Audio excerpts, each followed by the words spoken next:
আরো একটি বিষয়, যেটা বিষয়ের বাইরে, যখন আপনাদের সামনে কিছু বলি, তখন তার যখন রেজাল্ট দেখতে যায়, পরিবর্তনের ছায়া ছাপ দেখতে যায়, তখন একটু দুঃখ লাগে যে কোনো পরিবর্তন নেই।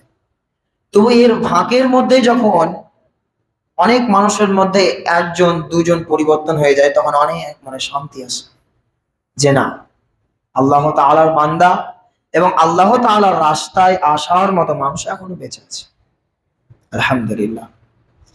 তাই আমি আপনাদের বলেছিলাম যে এই সময়টাকে আমি আপনি ফালতু ভাববো না, ওয়েস্ট অফ টাইম ভাববো না, নষ্ট করছি সময়টা ভাববো না।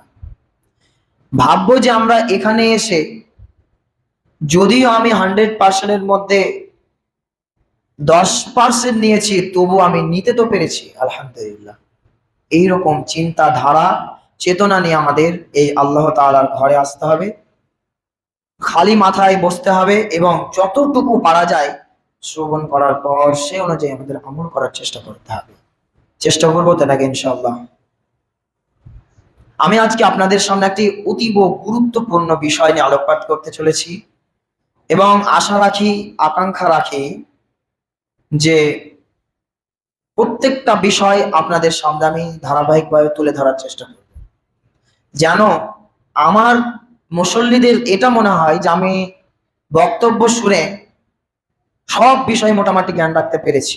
এই জন্য আমি বিষয়গুলো খুব ঠান্ডা মেজাজে ভেবে আপনাদের গ্রাম অনুযায়ী কি দরকার, কোনটা বললে এখন বেশি ভালো হবে, সে অনুযায়ী বলার চেষ্টা করি যতটা ক্ষুদ্র জ্ঞানে পারা যায়। তো সেই রকম একটি গুরুত্বপূর্ণ বিষয় আপনাদের সামনে আলোকপাত করার চেষ্টা করব, আর সেই বিষয়ের নাম হচ্ছে হুকুকুল্লাহ আর হুকুকুল ইবাদ। আগে আমাদের ভাবতে হবে যে হুকুকুল্লাহ কি আর হুকুকুল ইবাদ কি। হুকুকুল্লাহ হচ্ছে দ্য রাইটস অফ আল্লাহ, আল্লাহ তাআলার হক। আর হুকুকুল ইবাদ যেটা, দ্য রাইটস অফ ম্যান, মানুষের সাথে মানুষের যে হক আছে সেই সম্পর্কে। আল্লাহ তাআলা এই ইসলাম জাতিকে, ইসলাম ধর্মকে অর্থাৎ মুসলিম জাতিকে হক শিখিয়েছেন, আর এই হককে আল্লাহ তাআলা দুই ভাগে বন্টন করেছেন। সেই হক হচ্ছে দুই রকম বন্টনের মধ্যে, একটি হচ্ছে আল্লাহ তাআলার হক, আর একটি হচ্ছে বান্দার হক। এক বান্দার প্রতি আর এক বান্দার হক। প্রথমে তো আমরা জানবো হক শব্দের অর্থ কি। আমরা এটা ব্যবহার করে থাকি বাংলাতে, যে এর হক আদায় করো, তোমার এটা হক ছিল, তার হক তাকে দেওয়া হয়নি। কিন্তু হক শব্দের অর্থটা কি বাংলায়? এর অর্থ হচ্ছে অধিকার, পাওনা। তার সেটা অধিকার, তাকে সেটা দিতে হবে, এটাই সত্যি, এটা তার হক, তাকে সেটা দিতে হবে। তো আল্লাহ তাআলার হক কি? আল্লাহ তাআলার হক হচ্ছে ইসলামের যত কাজ আল্লাহ তাআলা বলেছেন, সেই সমস্ত কাজগুলো হচ্ছে আল্লাহ তাআলার হক। যেমন ধরে নেন, রমজান মাসে রোজা রাখা, নফল রোজা রাখা, নামাজ পড়া, যাকাত দেওয়া, হজ করা, এই সমস্ত জিনিস হচ্ছে আল্লাহ তাআলার হক। আর বান্দার হক কি? কাউকে অন্যায়ভাবে কটু কথা না বলা, কারো অধিকারকে না ছিনিয়ে নেওয়া, কারো জায়গা জমি দখল না করে নেওয়া, কারো সম্পদকে ছিনিয়ে না নেওয়া। আমার ক্ষমতা আছে তাই একজন ব্যক্তি যাচ্ছিল হচ্ছে দুর্বল ব্যক্তি, তাই তাকে দু থাপ্পড় লাগিয়ে না দেওয়া, এই সমস্ত জিনিস না করা হচ্ছে বান্দার উপর বান্দার হক। আমি এই দুটি বিষয়কে যতটা পারো ফুটিয়ে তোলার চেষ্টা করবো ইনশাআল্লাহ। প্রথমত তো আমরা জানলাম যে আল্লাহর হক কি, এবং এটা আমরা হাদিস দ্বারা যদি বুঝি, বুখারী, মুসলিম, মিশকাত, ভালো ভালো গ্রন্থের মধ্যে এই হাদিসটা কোট করেছেন।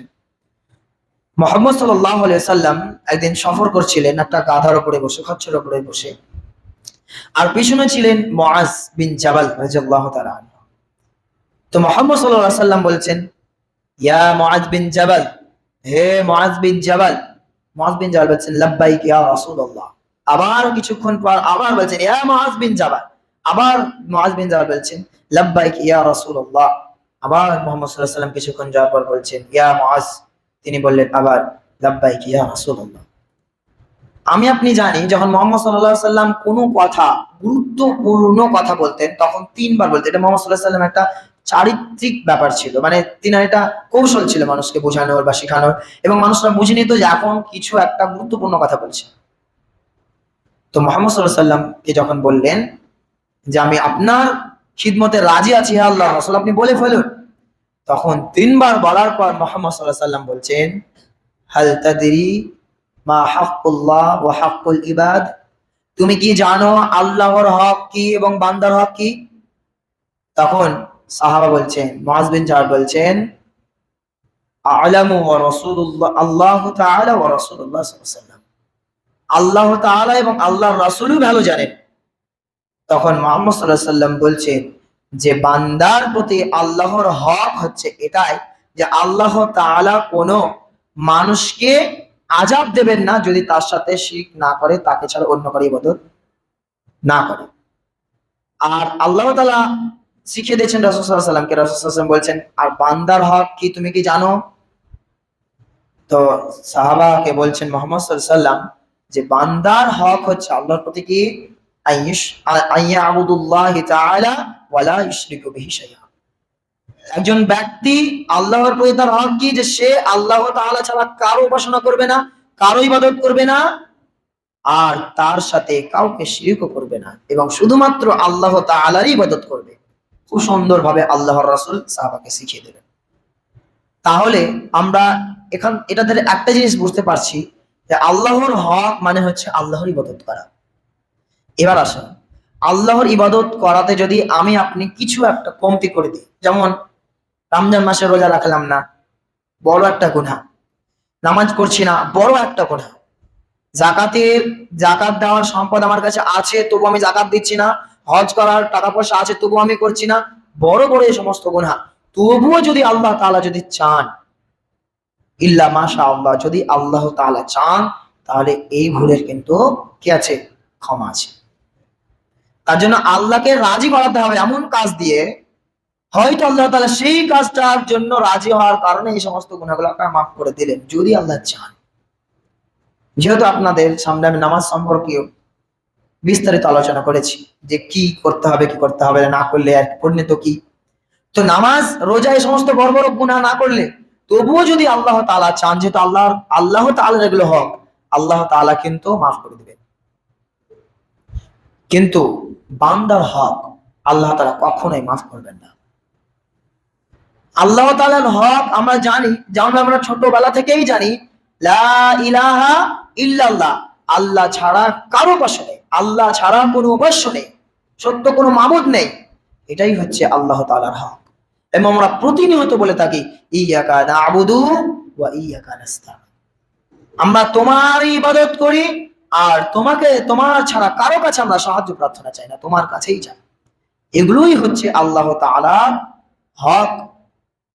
আমরা আল্লাহ তাআলার হক এভাবে আদায় করে থাকি, মানে সমস্ত কিছুকে বাদ দিয়ে আল্লাহ তাআলার ইবাদত করতে লাগলাম।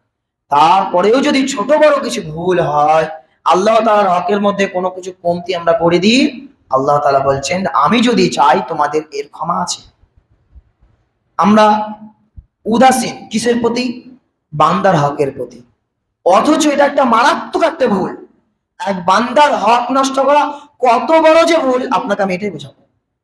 কারণ আমরা অল্প হলেও আল্লাহ তাআলার হকগুলো আদায় করে নিই, যাকাত আদায় করে নিই, ফিতরা আদায় করে নিই, নামাজ পড়ে নিই, মাঝে মধ্যে রোজা রমজান মাসে রেখে দিই, এগুলো আমরা করিনি এবং এগুলো করতে আমরা আগ্রহী, এগুলো শিখতে আমরা আগ্রহী, কিন্তু বান্দার প্রতি যে বান্দার হক রয়েছে এগুলোর প্রতি আমরা উদাসীন, সম্পূর্ণভাবে উদাসীন। দেখুন আপনাকে আমি বুঝিয়ে দিচ্ছি কতটা আমরা উদাসীন এ ব্যাপারে, অথচ এর গুনাহ যে কত মারাত্মক আপনাকে আমি হাদিস দ্বারা বুঝিয়ে দেব। কিয়ামতের দিন মানুষ 3 রকম গুনাহ নিয়ে উঠবে।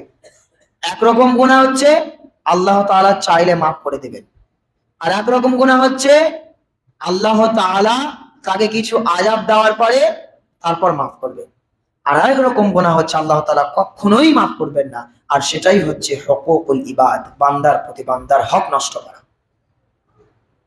এত বড় একটি গুনাহের কাজ। মুহাম্মদ সাল্লাল্লাহু আলাইহি সাল্লাম বলছেন সাহাবাদের সকলকে সামনে নিয়ে, হে সাহাবীগণ, আতাদরি মাল মুফলিস, তোমরা কি জানো ফকির ব্যক্তিকে, মিসকিনকে? তোমরা কি জানো কে হচ্ছে গরিব ব্যক্তি? তখন সাহাবারা বলছেন যে আমরা তো জানি ফকির ব্যক্তি সেই লা মালা লাহা ওয়ালা দিনারাহা, যার না আছে টাকা পয়সা, যার না আছে মাল সম্পদ, সেই তো ফকির। আমি যদি আপনাকে জিজ্ঞাসা করি ফকির কি, যদিও এখনকার ফকির আলাদা, বর্তমানে ফকির আলাদা, তাদেরই বিজনেস এটা একটা, তাদেরই সম্পদ অনেক। প্রকৃতপক্ষে আমরা যে নাম দিয়ে রাখি ফকির, তো কি আমাদের একটাই চোখের সামনে আছে কি ফকির মানে? তার না সম্পদ আছে না টাকা পয়সা আছে, সে হচ্ছে ফকির। তো এটাই সাহাবারা বললেন, ইয়া রাসূলুল্লাহ, আমরা তো জানি যার কাছে পয়সা নাই, টাকা নাই, সম্পদ নাই, তারাই হচ্ছে ফকির। মুহাম্মদ সাল্লাল্লাহু আলাইহি ওয়াসাল্লাম বলছেন, আমার উম্মতের মধ্যে প্রকৃতপক্ষ ফকির তো সেই, যেই কিয়ামতের দিন পাহাড় সমান নেকি নিয়ে উঠবে, নামাজে, রোজার, তারপর হচ্ছে ভালো ভালো আরো কাজের, এই সমস্ত জিনিসের নেকি নিয়ে পাহাড় সমান নেকি নিয়ে কিয়ামতের দিন উঠবে। আর সেই সমস্ত নেকির পাহাড় মানুষকে বিতরণ করে করে শেষ করে দেওয়া হবে। আর সমস্ত নেকি শেষ হয়ে তাকে জাহান্নামে দিয়ে দেওয়া হবে। এই হচ্ছে সবচেয়ে মুফলিস, এই হচ্ছে ফকির প্রকৃতপক্ষে আমার উম্মত। বর্তমানে দেখুন তো একবার, প্রতিবেশীর হক নষ্ট করেছে, অহংকার বশত চলাফেরা করেছে, অন্যায় ভাবে হত্যা করেছে, অন্যায় ভাবে মেরেছে, অথচ সেই ব্যক্তিকে মনে হয় দেখে যে এর থেকে বড় আলেম আর নাই পৃথিবীতে, এর থেকে আর আল্লাহর প্রকৃত বান্দা নাই, এর থেকে আর প্রকৃত বান্দা হতেই পারে না, এর কাছে আমরা নিচু, এর পায়ের ধুলি যেন আমাদের গায়ে মাখার মতো। অথচ তার প্রতিবেশীর হক সে আদায় করেনি, বান্দার প্রতি বান্দার সে হক আদায় করেনি। কিসের এত অহংকার? আমাদের এই যে পুরো শরীর আল্লাহ তাআলা যে দিয়েছেন, আল্লাহ তাআলা নিজেই আমাদের পরিচয় দিচ্ছে, হে মানুষ সকল, তোমরা যে পৃথিবীতে অহংকার বশত চলাফেরা করো, তোমরা যে দমদম করে পা ফেলে তোমরা হাঁটো, তোমরা যে মানুষকে তাচ্ছিল্য মনে করো, তাদের তুচ্ছ মনে করো, তোমার পাওয়ার কতটা? তোমার শরীরকে আমি তো একটা নাপাক এক ফোঁটা দ্বারা তৈরি করেছি। যখন স্বামী স্ত্রী মিলন করে, তারাও জানে না যে আমার এই মিলনের পরে বাচ্চা হবে কিনা। 1 মাস 2 মাস পর তারা বুঝতে পারে যে হ্যাঁ, এই মিলনের কারণে আপনার মিলনের কারণে বাচ্চা এসেছে। আর আল্লাহ তাআলা বলছে যে তোমার সন্তান আসবে, তোমার মায়ের সন্তান আসবে, মা জানে না, বাবা জানে না, অথচ তারা মিলন করে, আমি আল্লাহ জানি। আর তোমাকে সেই নাপাক এক ফোঁটা তারা তৈরি করেছি, আর তোমার কিসের এত অহংকার? যখন সেই বাচ্চা প্রসব করে, তখন নার্সরা বা বাড়িতে যদি হয় মানুষ, মহিলারা দেখে যে এর হাত ঠিক আছে, এর পা ঠিক আছে, এর চুল ঠিক আছে কিনা, এর মাথা ঠিক আছে কিনা, এর চোখ দুটো আছে কিনা, নাক আছে কিনা, সমস্ত কিছু দেখে আর বলে আলহামদুলিল্লাহ, সমস্ত পূর্ণাঙ্গ একজন বাচ্চা, এর সমস্ত কিছু ঠিক আছে। যেন কেউ তো বলে না যে বাচ্চার দাঁত নেই, কেউ তো বলে না এর দাঁত নেই কেন? আল্লাহ তাআলা বলছেন যে আমি তোমাদের এত তুচ্ছ পানি দ্বারা সৃষ্টি করার পরে পরিপূর্ণভাবে নিয়ামত দিয়েছি, আর এই নিয়ামতের মধ্যে হাত দিয়েছি, পা দিয়েছি, চোখ দিয়েছি, নাক দিয়েছি, শরীরকে সুন্দর করে দিয়েছি, কিন্তু তোমাকে আমি দাঁত দিইনি। তার কারণ কি? তোমাকে যদি আমি এই ছোটবেলাতে এই বাচ্চা পেটে থাকতে দাঁত দিয়ে দিতাম, তাহলে তুমি তোমার মায়ের পাকস্থলীকে কামড়ে কামড়ে ঘা করে দিতে, যার কারণে তুমি হয়তো মৃত্যুবরণ করতে, না হলে তোমার মা মৃত্যুবরণ করতো। এই যে তোমাকে আমি বাঁচিয়েছি, এই নিয়ামত, ছোট্ট একটা নিয়ামত না দেওয়ার কারণে। আর যখন তুমি বড় হও, যখন তুমি 2 মাস 3 মাস 4 মাসের হও, তখন তুমি অনুভব করো আশেপাশে দাঁত দিয়ে তোমার বাবা, তোমার দাদা, তোমার চাচারা কামড়ে কামড়ে খায়, তখন তুমি ভাবো আল্লাহ যদি আমাকে দাঁত দিত, আমিও হয়তো চাপিয়ে এই সমস্ত জিনিসের সুস্বাদু জিনিসগুলোকে স্বাদ গ্রহণ করতাম। আল্লাহ তাআলা বলছে যে আমি যদি তোমাকে এখনই দাঁত দিয়ে দিতাম, তাহলে তোমার মায়ের যে দুধ পান করার সময় তোমার মায়ের স্তনে তুমি কামড় দিতে, তার জন্য আমি তোমাকে এই ছোট্ট নিয়ামত তখনও দিব। সুবহানাল্লাহ। আল্লাহ তাআলার নিয়ামত দেখুন, মানুষ এত তুচ্ছভাবে তৈরি করার পরেও আমি আপনাদের বলেছি অহংকার এত কেন আমাদের মধ্যে কিছু নাই। তারপরে আল্লাহ তাআলা এই সমস্ত জিনিস আল্লাহ তাআলা এই তুচ্ছভাবে তৈরি করেছেন। 1 নাম্বার কি? যে আমাদের তুচ্ছ পানি দ্বারা তৈরি করেছে, খলিকা মিন মাইন দাফিক। আর দ্বিতীয় কি? খলিকাল ইনসানু যায়ফা। আল্লাহ তাআলা মানুষকে দুর্বল ভাবে সৃষ্টি করেছে। কেমন ভাবে দুর্বল? একজন মানুষ জানে না তার বয়স। আপনি যদি একজন মানুষকে জিজ্ঞাসা করেন আপনার বয়স কত, সে বলবে 30 বছর, যার যত বয়স সে বলবে। আর সে কতটা বাঁচবে? আপনি আর কত বছর আপনার বেঁচে আছে সে আর বলতে পারবেন। এটাই হচ্ছে দুর্বল। আল্লাহ তাআলা মানুষকে দুর্বল তৈরি করেছে। আল্লাহ তাআলা মানুষকে এত দুর্বল করেছে যে সে জানে না সে কতটা বাঁচবে এবং কি করবে। তাকে যদি বলা হয় তোমার আগের অবস্থান কোথায়, তুমি আর 1 ঘন্টা পর কোথায় থাকবে, সে সংক্ষিপ্তভাবে বলতে পারবে না পুরোপুরি ভাবে। একজন ব্যক্তি বাড়ি থেকে বেরিয়েছে যে আমি বাজার করব, বাইকটা নিয়েছে, সুন্দরভাবে ব্যাগটাকে টাঙিয়ে সে রাস্তায় গিয়ে সাইড করে শুধু জিজ্ঞেস করেছে আলু কত দাম, সাথে সাথে মৃত্যুবরণ করেছে। দাম কিসের? তার বাজারের ব্যাগ পড়ে আছে, তার আগেই তার লাশ বাড়িতে এসে হাজির হয়েছে। এই মানুষের অহংকার কোথায়? এই মানুষের অহংকার কিসের? এই মানুষের অহংকার দেখাবে কিভাবে? আল্লাহ তাআলা যে আমাকে আপনাকে এই শরীরের ক্ষমতা দিয়েছে, এই ক্ষমতা আপনি আমি কতদিন টিকিয়ে রাখতে পারি? এই যে শরীরের মাসাল, আমরা যুবক ভাইয়েরা মাসাল ফোলাই, এই মাসাল 70 বছর 80 বছরের সময় আর উপরে উঠবে না, নিচে ঝুলে যাবে। তখন আপনি আর ক্ষমতা কোথায় যাবে? আপনি মানুষকে অন্যায়ভাবে আর থাপ্পড় লাগিয়েছেন, এই ক্ষমতা আপনার কতদিন থাকবে? আপনার ক্ষমতা ছিল আপনি অন্যের জমি ছিনিয়ে নিয়েছেন, এই ক্ষমতার জোর আপনি আর কতদিন দেখাবেন? আপনাকে একদিন এর বিচার অবশ্যই অবশ্যই দিতে হবে। হাদিস এসেছে আবু হুরায়রা হতে বর্ণিত, বুখারীর মধ্যে হাদিস। আবু হুরায়রা হতে বর্ণিত, তিনি বলেন রাসূল সাল্লাল্লাহু আলাইহি ওয়াসাল্লাম বলেছেন, কেউ যদি তোমাদের মধ্যে কারো জিনিস অন্যায়ভাবে ছিনিয়ে নেয়, কেউ যদি তোমাদের মধ্যে কাউকে অন্যায়ভাবে মেরে দেয়, কাউকে যদি অন্যায়ভাবে হত্যা করে দেয়, রাস্তায় একজন রিকশাওয়ালা যাচ্ছিল, 20 টাকা ভাড়া বলেছে, আপনার জোর আছে, আপনার 5 জন আছেন, এক থাপ্পড় লাগিয়ে দিয়ে তাকে 10 টাকা দিয়ে চুপ করে দিয়েছেন। এই রকম জিনিস যারা করে রেখেছেন, আল্লাহর রাসূল বলছে যে তোমার এই সময় আসার আগে আগে তাকে সেই জিনিস দিয়ে দাও বা তার কাছে গিয়ে ক্ষমা চেয়ে দাও, কারণ একটা সময় আসবে যেই সময় তোমার কাছে এই সম্পদ আর থাকবে না। যে সময় তুমি পাহাড় সমান নেকি নিয়ে যাওয়ার পরেও তোমার এই নেকি আর কাজে আসবে না। আল্লাহ তাআলার কাছে সেই মানুষ আসবে যে অত্যাচারী, আর সেই মানুষ আসবে যার উপর অত্যাচার করা হয়েছে, এবং আল্লাহ তাআলার কাছে দণ্ডায়মান হয়ে বলবে এই হচ্ছে সেই ব্যক্তি যেই আমার বংশে কোনো জোর ছিল না, আমার অনেকগুলো ছেলে মেয়ে ছিল না, আমার টাকা পয়সা অনেক ছিল না, কিন্তু এই ব্যক্তি হচ্ছে সেই ব্যক্তি যার বংশের পাওয়ার ছিল, যার ক্ষমতা ছিল, যার হাতে ছিল, যার হাতে ছিল ক্ষমতা এবং পাওয়ার, তার ছেলে মেয়ে অনেক ছিল, তাই আমার আমার জিনিসগুলোকে ছিনিয়ে নিয়েছে। তাই আল্লাহ আমি দুনিয়াতে এর ভয়ে আমি কিছু বলতে পারিনি, তাই তুমি আমার আজ বিচার করে দাও। আল্লাহ তাআলা বলবে ধরে, ধরার পর এর যত নেকি আছে আর যতটা নেকি দিলে পারে ও সন্তুষ্ট হবে, তাকে তার থেকে নেকি কেটে তাকে দিয়ে দাও, তাকে নেকি কেটে দেওয়া হবে। আবার আসবে অন্যান্য ব্যক্তিরা, আস্তে আস্তে দেখবে যে সেই অত্যাচারী ব্যক্তির আর নামাজের নেকি নাই, আর রোজার নেকি নাই, আর জাকাতের নেকি নাই, আর মসজিদে এসে জিকির আজকারের কোনো নেকি সব শেষ হয়ে গেছে, তবুও ব্যক্তি আসতেই আছে, কারণ এত বড় অত্যাচার সে ছিল। তখন বলবে আর তো নেকি নাই, কি করা যাবে? আল্লাহ তাআলা বলছে যে তার গুনাহগুলোকে নিয়ে সেই অত্যাচারী ব্যক্তিকে দিয়ে দাও। ইয়াউমা ইয়াফিরুল মারউ মিন আখি ওয়া উম্মিহি ওয়া আবি ওয়া সাহিবাতিহি ওয়া বানি লিকুল্লি ইমরিইম মিনহুম ইয়াউমা ইদিন শাআনুন ইউগনি। সেদিন এমন একটা দিন হবে যার ছেলে নিজের সন্তান, যার সন্তান তার বাপের কাছ থেকে পলায়ন করবে, তার মায়ের কাছ থেকে তার সন্তান পলায়ন করবে, স্বামী স্ত্রীকে চিনবে না, স্ত্রী স্বামীকে চিনবে না। লিকুল্লি ইমরিইম মিনহুম ইয়াউমা ইদিন শাআনুন ইউগনি। সেই দিন প্রত্যেকটা মানুষ নিজের জন্য নিজের কাজে ব্যস্ত থাকবে, হাই নাফসি করবে।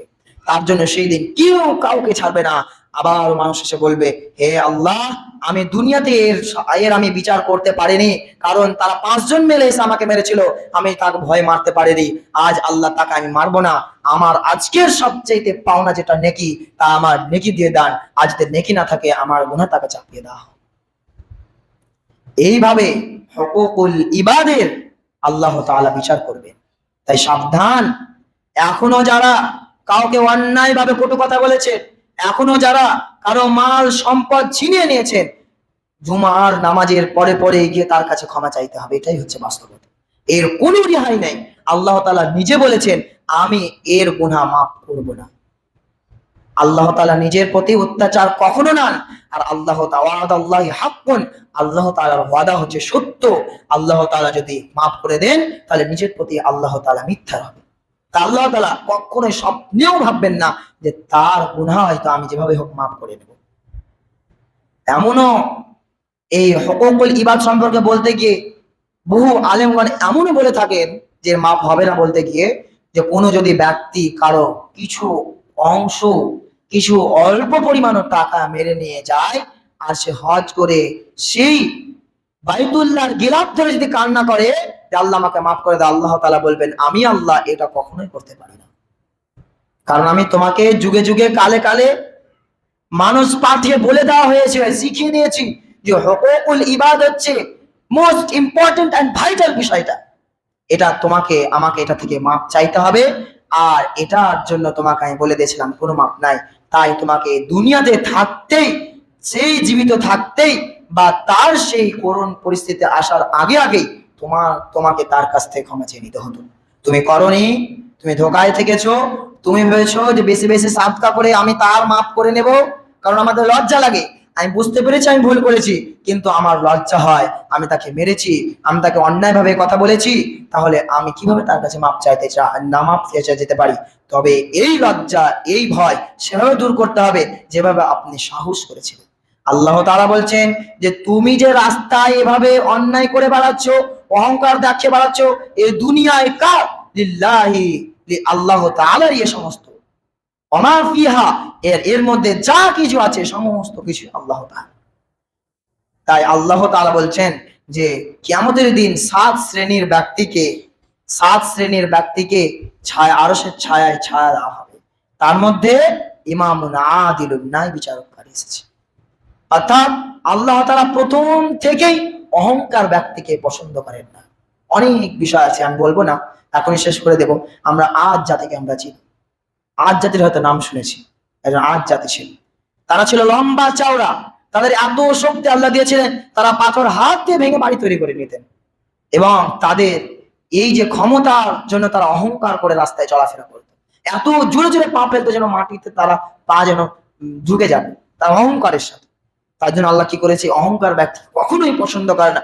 আল্লাহ তাআলা তার কি করে আযাব দিয়েছে, তাকে মাটিতে পুঁতে দিয়েছে, অর্ধেক পুঁতে দিয়েছে। আর এত জোরে হাওয়া দিয়েছেন, এত জোরে তুফান দিয়েছেন যে অর্ধেক অর্ধেক করে সবাইকে ছুটিয়ে দিয়েছে, মানে দুখণ্ড করে দিয়েছে। যেমন ভাবে উদাহরণ দিয়ে বলছেন আল্লাহ তাআলা নিজে, যে খেজুর গাছ যেমন জোরে হাওয়া হলে অর্ধেক ছুটে পড়ে যায়, অর্ধেক লেগা থাকে, ওরকম ভাবে তাদের আমি পুঁতে দিয়েছি। অহংকার ব্যক্তি পৃথিবীতে যত এসেছে সমস্ত ব্যক্তিকে আমি এভাবে তছনছ করে দিয়েছি। তাই খুবই একটা মারাত্মক গুনাহ, যেটা থেকে আমরা সকলেই উদাসীন। একে অপরের হক ছিনিয়ে নেওয়া আর একে অপরকে অন্যায় ভাবে কটু কথা বলা, এটা থেকে বেঁচে থাকতে হবে। নেকি কম করুন কিন্তু গুনাহ থেকে বাঁচুন। আল্লাহ তাআলা দেখবে না যে কত বেশি নেকি করেছে, দেখবে আর কত কম গুনাহ আছে। তার জন্য গুনাহ যদি আমি আপনি কম করি, অটোমেটিকলি নেকি অনেক বেড়ে যাবে। আল্লাহ তাআলার কাছে অবশেষে এই দোয়ায় দাবি, হে আল্লাহ তুমি আমাদের সকলকে বান্দার হক এবং তোমার হককে মানার তৌফিক দান করো, আমিন। হে আল্লাহ তুমি আমাদের দ্বারা ছোটখাটো যত গুনাহ আছে সমস্ত গুনাহকে মাফ করে দাও। এবং আল্লাহ তাআলা তোমার কাছে অবশেষে আরো একটি দোয়া এবং দাবি রাখি, তুমি আমাদের সকলকে আল্লাহর হক এবং বান্দার হক মানার তৌফিক দান করো, আমিন। ওয়া মা আলাইনা ইল্লাল বালাগ। আল্লাহুম্মা সাল্লি আলা মুহাম্মাদিন ওয়া আলা আলি মুহাম্মাদ।